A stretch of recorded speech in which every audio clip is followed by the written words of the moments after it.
Hi, everyone. It's Alyssa Magrum, Executive Director of Colin's Hope, and have a very special guest with us today, Jeff Holst, Colin's dad and co-founder of Colin's Hope. And we wanted to acknowledge that it's the month of June, and we are approaching the 12-year angel anniversary of Colin's drowning, and also the 12-year anniversary of the formation of Colin's Hope. So from the Colin's Hope staff, on behalf of myself and Jessica and Linda, we wanted to invite Jeff on here to share whatever it is that he wanted to say, and to really acknowledge the reason why we exist as an organization, the reason why we do this work every single day. So, and that's Colin.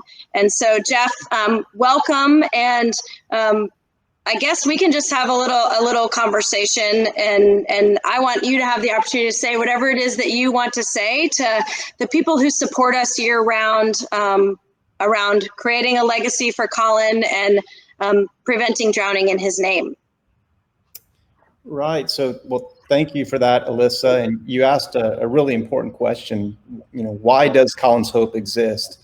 And it's because one of the reasons you already mentioned, because our son Colin drowned nearly 12 years ago. This June 13th will be our 12-year angel anniversary. And that's a term that I heard you coin, or it's probably a popular term, but I really like that. That's an appropriate, it's not something we celebrate, but it's something that we need to brace ourselves that it's coming. And so that's a good name for it. But the other reason we exist, and it goes hand in hand with that, is because drowning is the #1 cause of unintentional death for children under 5. And that's something that my wife Janet and I didn't learn until after Colin's drowning. And it's just really become so important for us to make sure other parents are armed with that information ahead of time, and that they don't learn it, after the fact. So here we are in June. It's definitely a sad time for us because it is the month that Colin drowned, but it's also a very sad time for us. And I know for you guys, staff of Colin's Hope, and so many other people, because that's when historically we see the most number of drownings. And so it's just a very difficult time. We're certainly, mourning our own loss, but we're mourning the loss of so many other children who have already, have lost their lives to drowning at this time. But also because we have to brace ourselves. We know that, realistically, there's going to be more drownings that we're going to hear about this month, and it's just such a hard message to receive. And I want to acknowledge that, how difficult that must be for you guys, because you're in, drowning prevention every day. It's your work. You're doing this and very passionate about it. And we seldom, if ever, hear about the lives that we save. So we don't get that acknowledgement, but we do hear about the lives that, didn't get our message in time. And I know that's got to be very difficult for you guys. It's certainly difficult for us. And June is just a tough time all around. So thank you for what you're doing. Well, I wasn't prepared for that. So thank you for that, because, and yes, I mean, this is hard work, and it's work that we know, like you said, we don't get to see all of the lives that we save. We know all the things that we do, and we get to hear, sometimes we get to hear those stories, and those are like the biggest gold nugget that comes in through email or Facebook or Instagram or something, when someone says, because of something Colin's Hope did, or because I heard Colin's story, or because I took the water safety quiz, or because my child had the water safety with Colin and Friends curriculum, this drowning was prevented. And we love those, but you're right. I mean, we don't get to hear those as much as we see the numbers. And to acknowledge that June is a month. Yes. And, we work with Families United to Prevent Drowning, and so many families did lose their child to a drowning, or almost lose their child to a drowning, in the month of June. And I pay attention to all of those families, and we work together, and I see their social media posts. And just in the last week, I've watched the Collingsworths, they lost their son Joshua, the Smiths lost River, Abby Taylor's accident was in June. So I think Braden, Zig, so many. And if I went through this book, I could see all the dates. And so thank you for acknowledging that, because it is so many of these families that have done, just like you and Jana have done, had the courage to work in this space, are processing through this time of year. And at the same time, watching other drownings happening. And I don't know what that feels like to you guys, but I can't imagine I can imagine that you're dealing with your own grief, even 12 years every year, that thing, and then seeing other families dealing with it too. I have a lot of empathy for that space, because I don't know what that feels like. I just know that we just keep doing this work because we need to. Yeah, we definitely do need to, and as hard as it is, I just focus on the lives that I know we are saving. Yep. When we started Colin's Hope, we started with the premise: if we only saved one life, it would be worth every effort we put into it. And just kind of common sense and just being realistic. It's pretty obvious to me that we've saved way more lives than that. Yeah. And so that's what empowers us, and that's what we try to focus on, because I know that's what Colin would want, and he is our guiding light. But I think it's important that we kind of maybe talk about why we think that June is such a high risk month, and I'll tell you why in my words. Because I think it's certainly when the weather's warming up, it's when people are starting to go back to the pools and the rivers and the lakes. So that's a big part of it.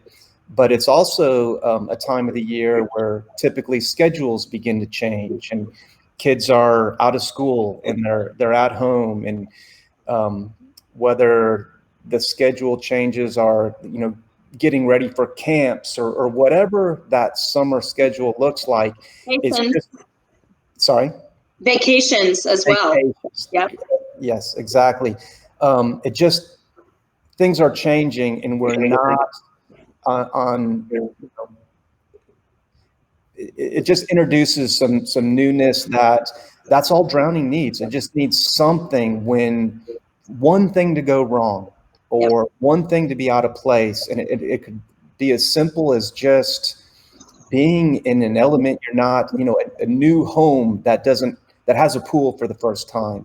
And, it's being in a place where you haven't had an opportunity or proactively thought about drowning, because no one thinks drowning is going to happen to them. I promise you all, we never imagined that we'd lose a child to drowning. And I'm 100% positive every parent who's gone through this just didn't think it would happen to them, yet it does. It can happen to anyone. It does happen to everyone, and it happens so fast, and in many cases so silently that you're just blown away. And so with all those schedule changes and things kind of being out of whack at the beginning of summer, I think that's a big contributor to why these drownings happen. I think you're spot on. Yes, 100% of everything you said. And weirdly, because of that sort of the situation we're in this year, I think we have seen it start a little bit earlier. We feared that, which is why, as you know, we've done a lot of things at Colin's Hope differently in this time, because those schedules, exactly, I think we were anticipating that. I don't think we worded it that exact way at the time when the pandemic began, and we knew that the shifts were happening in the schools, kids were out of schools and all that. And I think I hope people will listen to exactly what you just said, because it's that one simple thing that's out of whack, that one schedule change, that one visit to a home that you didn't know how to pool, or that visit to a home that you didn't know how to pond, or a vacation home. I mean, gosh, we've seen so many situations. If we went through that Families United to Prevent Drowning book, and people can go to familiesunitedtopreventdrowning.org, and we'll put it in the comments. We have the updated electronic version. And if you read those stories, so many of them, the thing in there that's a common thing is exactly what you're saying. One thing was out of whack, and one thing changed, whether it was, all the things that we mentioned. And so it's that, I think, one of the greatest things that Colin's Hope is doing. And again, thank you guys for your inspiration around this, as we're trying to get people to to think about things you guys didn't know and educate people about things that so many parents, including me. I mean, when Colin drowned, my daughter Ella was in the same preschool with Colin. And, when Colin drowned, that was a wake up call for me as a parent, that was something that was like, whoa, we live by the lake. We swim all the time. And until, until that happened, I didn't think about it, and I didn't know anything. And you guys didn't. And I don't think I think a lot of time there's in this space, and I do want to talk about this for a second. There's a lot of things that you see on social media that's blame and things like that. And we have to stop. We are not in that space. We are about educating people about what they didn't ever know they needed to know. Right? I mean, I think that's something I learn about any new thing that I learn, but certainly I learned about water safety. It's like, wow, I had no idea, and I do think we're making huge strides as an organization that is in that space. And one of the things I've been holding it for the last 5 minutes, is this bookmark that we have that's part of our Water Safety with Colin and Friends. I love it because it has the curriculum pieces on it, but on the back, it has this piece that's hard to see, and we'll put a link to it because you can get these in our store, but it's family water safety rules. And one of the things we've started doing as an organization is encouraging families to think and talk about water safety and come up with rules around water safety and around water that they might not have had. And I know I didn't have that when, before Colin John, I would never have thought to do that. I don't know about you guys, but I mean, that's a thing that most parents don't know. I don't know if you want to comment on the behavior change and at all, or what we're trying to do, but. Right. Definitely would like to, and completely agree with you. One thing that I think we've acknowledged is early on is that, drowning prevention it's not rocket science. I mean, the things that in that bookmark that you just held up that we talk about doing, it's not that these are things we had to dream up and no one's ever thought them before. It's just they're not on the forefront of our minds. Right. And drowning, like many topics, is not something that it's a happy typical dinner conversation. It's not what you want to be talking about, with your young children all the time, but it is important to talk about in the right light.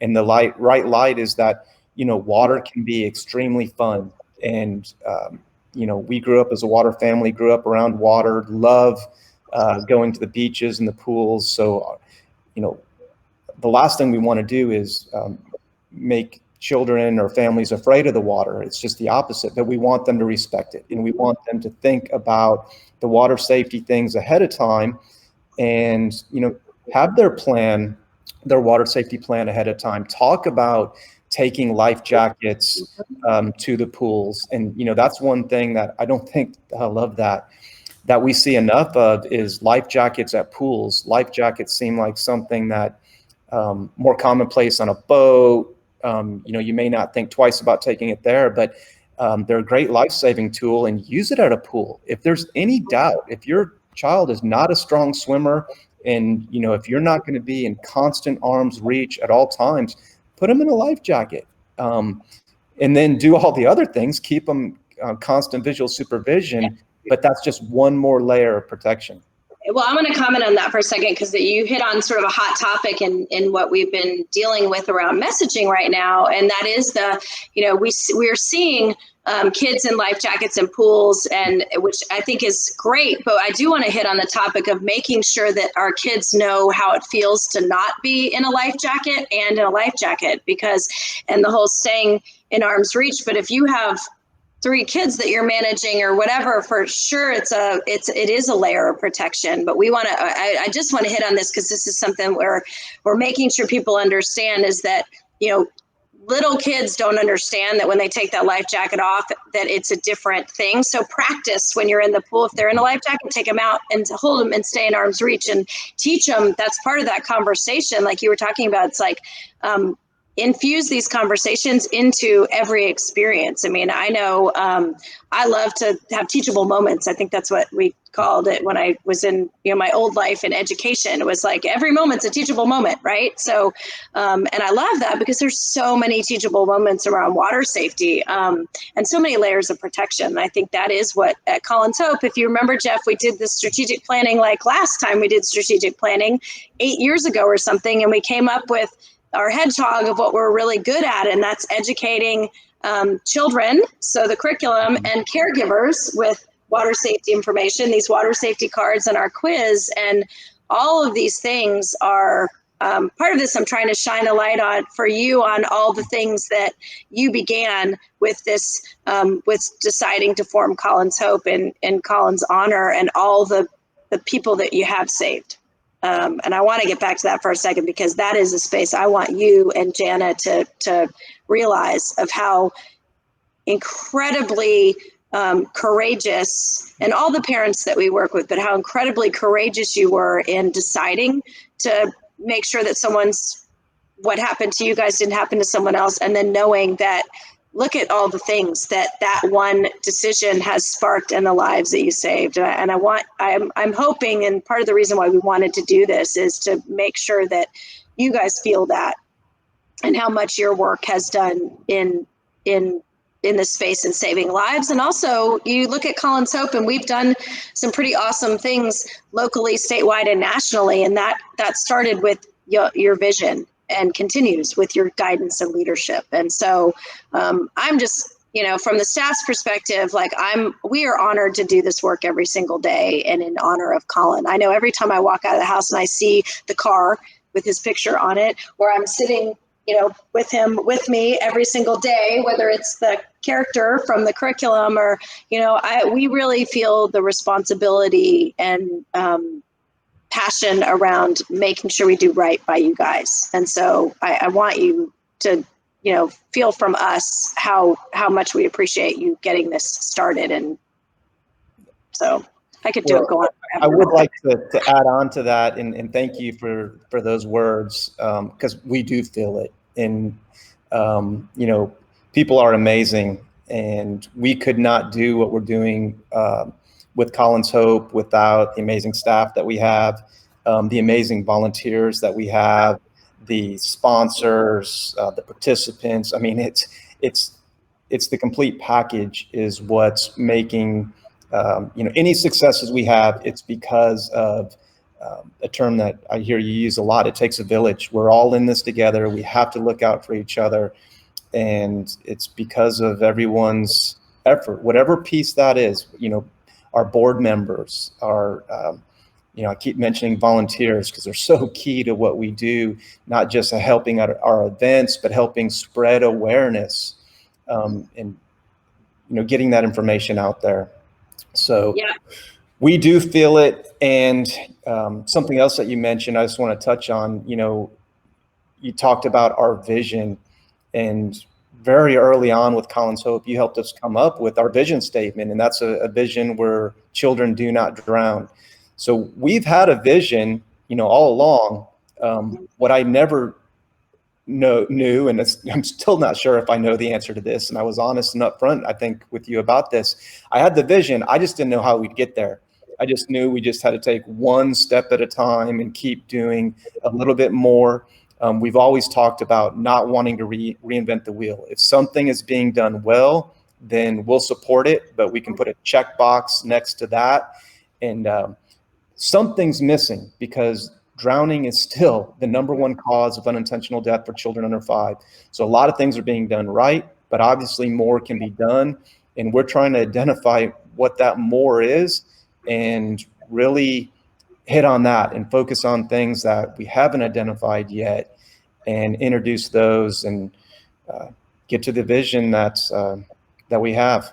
So, well, I think we're getting closer in what we've honed in on is this whole cultural shift in wanting to have a cultural shift. And I think the drowning prevention arena is everyone is starting to realize, okay, it's like the seatbelts in cars, like that took time to make that cultural shift. And I think that I really do feel like we are making some progress in getting people to think about water safety as something that they have to add into that list of things that they talk with such a level of urgency at early ages. And we used it in our video, and we'll put a link maybe to the video that we have about Alexander Brown, our program director, Jessica Brown's 2.5-year-old, who has grown up in Colin's Hope, and he's standing right there by Colin behind me, and he's learning the things that so many kids didn't learn,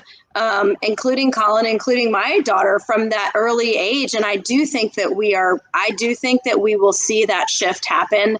I think it's starting to happen. I know I'm a sociologist by trade, and I watch people all the time when I'm at any place of water. And I will say I was at the lake this weekend, and I watched this family show up with a stand-up paddleboard, and the kids both had life jackets on before they even touched the water.